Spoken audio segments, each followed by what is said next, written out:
Hello, David here. Thanks for clicking on my video. In this demo, I'll be painting this oil painting based on a reference photo that a family member took in upstate New York last October. I also painted a watercolor of the same subject, and here's the link to that up above. When trying to paint something with so much detail and so complex, I will sometimes bring that reference photo into Photoshop and use a filter called Cutout. And this helps me see the larger shapes. Also, I will bring that into Procreate on my tablet and play with colors. Not so much painting it, but just laying down different colors next to each other in the areas where they might fall in the painting. And it kind of gives me an idea of the direction to go. Here I'm laying in various shades of blue. There was a little bit of blue in the background of the reference photo, some of the sky showing through. But I decided to use more of the blue as atmosphere in the background to separate earth tones and golds from the background. Okay, I start this process by toning a 16 by 12 panel. It's a cradle panel with a transparent red oxide acrylic, and then using burnt umber.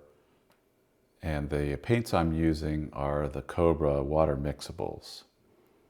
And I use the burnt umber. It dries pretty quick and shows up fairly well without having to use too thick a paint for my sketches on the panel. The idea here is just to get the major shapes put in.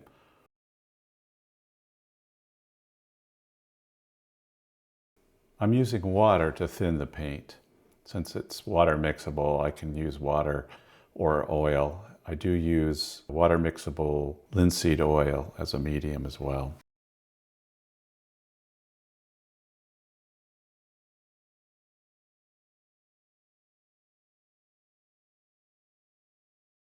Now I'm starting to put in the darks, the shadows and dark areas of the tree trunks.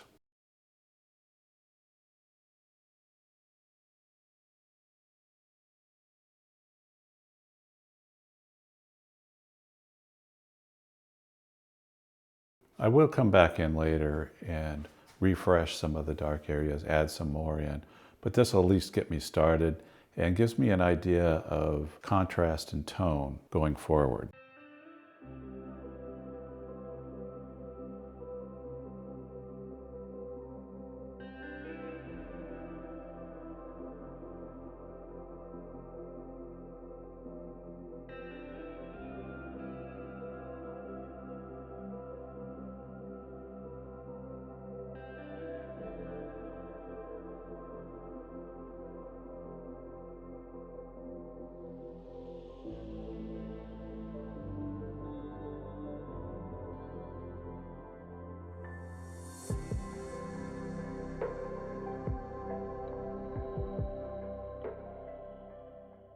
I'll be using yellow ochre, Indian yellow, and titanium white to come up with a light brown earth tone color for the forest floor.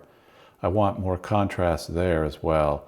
I don't want it to be just a blob, so I'm going to try to keep these brush marks impressionistic.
Using a combination of warm and cool yellows, I mix up some colors for the tree leaves.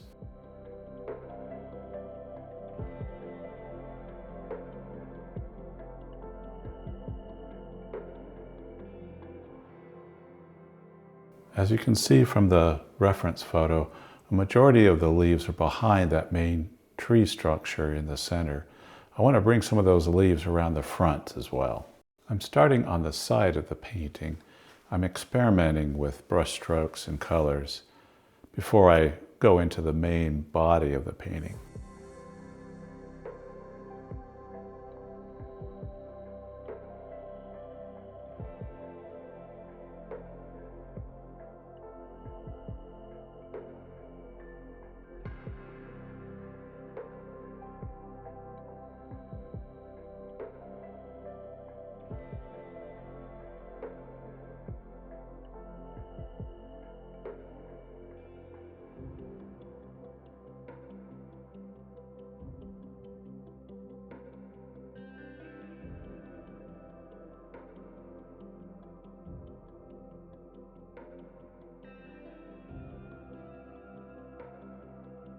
This area here is really just a mass of color. There's really no defined foliage or defined shapes. I try to put in a few leaves in the painting that look like leaves and that tell the story of leaves, and then everything else kind of falls into place.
Using some ultramarine blue and titanium white, I'll mix up some color for the background.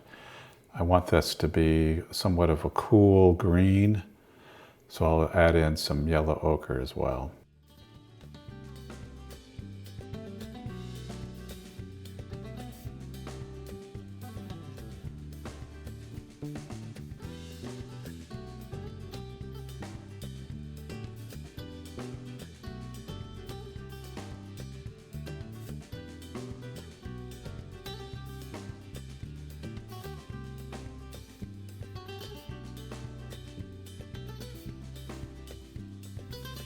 Starting on the edge of the painting, I'll cut in around some of the leaf shapes I've put in, but I'll also leave some space for future leaves. I'm working on the leaves and the background sort of at the same time on this painting.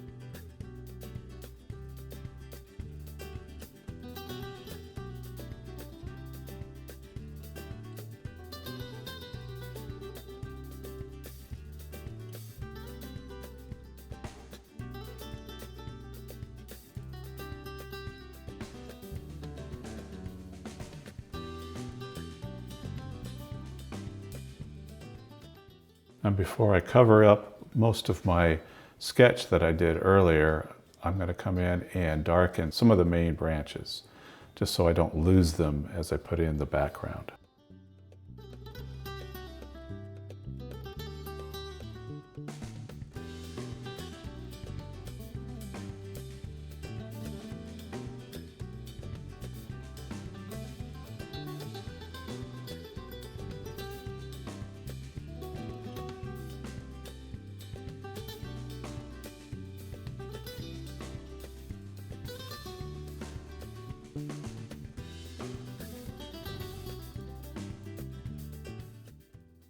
This area here is sort of a focal point for the painting. It's the lightest area of blue, and your eye is drawn to that contrast between the blue and the dark tree next to it.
This is that shape I spoke of earlier. It's more of a defined leaf shape.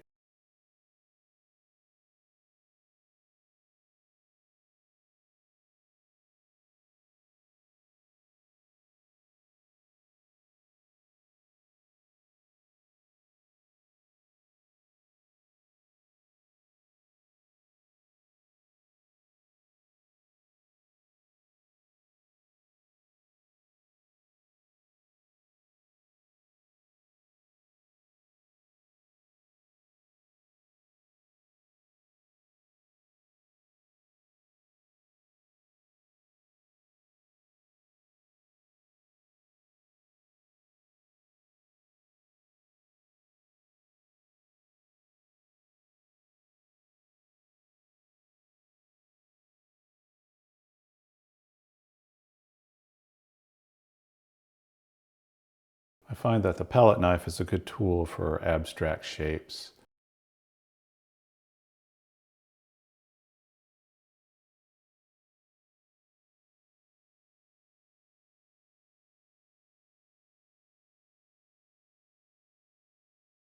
The hard edge shapes that the palette knife creates tends to bring those shapes closer, more in the foreground.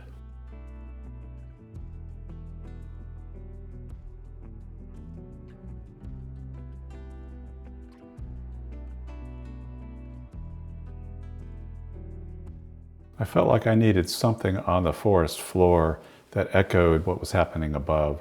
So I'm putting in some green, whatever, bush, or maybe it's fallen leaves or something down there.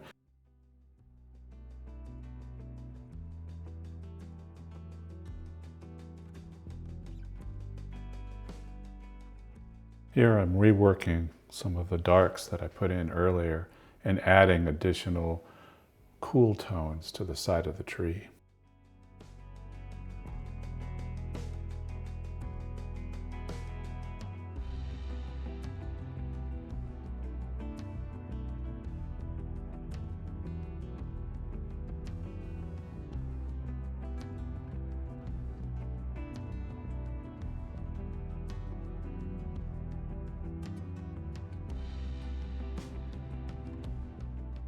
Here I'm using a liner brush to put in the smaller twigs and branches.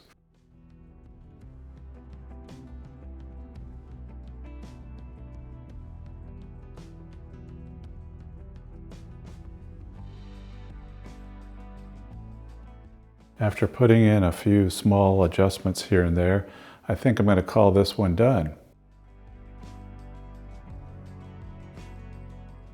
This was a fun painting to do. I enjoyed making a watercolor and then the oil painting. There are a lot of similarities, but there are differences as well. The watercolor tends to be more luminous, whereas with the oil painting, I was able to take advantage of the thickness of the paint to create more texture.